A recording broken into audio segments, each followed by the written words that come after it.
लगता है कि भारत में बीमारियों का मौसम चल रहा है और हर भारतीय किसी न किसी तरह की बीमारी से जूझ रहा है और भारत में क़यामत सग़रा की झलक दिखाई दे रही है।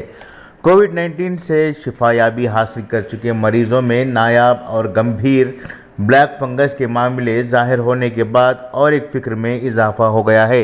अब तक इस बीमारी के कई मरीज़ दिल्ली, मुंबई और गुजरात में मुंकशिफ हुए हैं।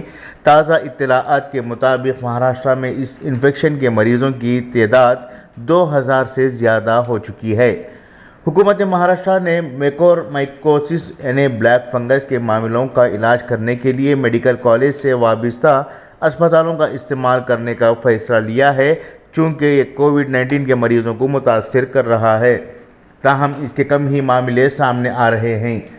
महाराष्ट्र में ब्लैक फंगस के 2000 से ज़्यादा मरीज़ हो सकते हैं और कोविड-19 के मरीज़ों की बढ़ती तादाद के दरमियान इसकी तादाद में भी इजाफ़ा ज़रूर होगा।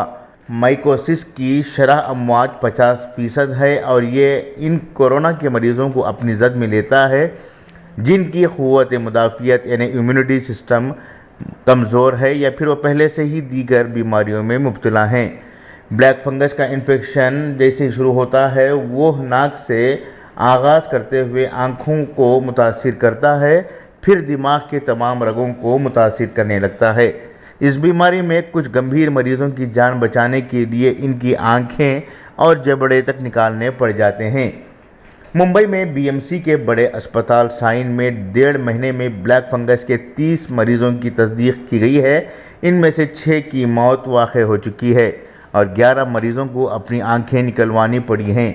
गुजरात में भी ऐसे 50 से 60 मरीज़ सूरत और अहमदाबाद में मिल चुके हैं। ब्यूरो रिपोर्ट, इनक़लाब न्यूज़, नई दिल्ली।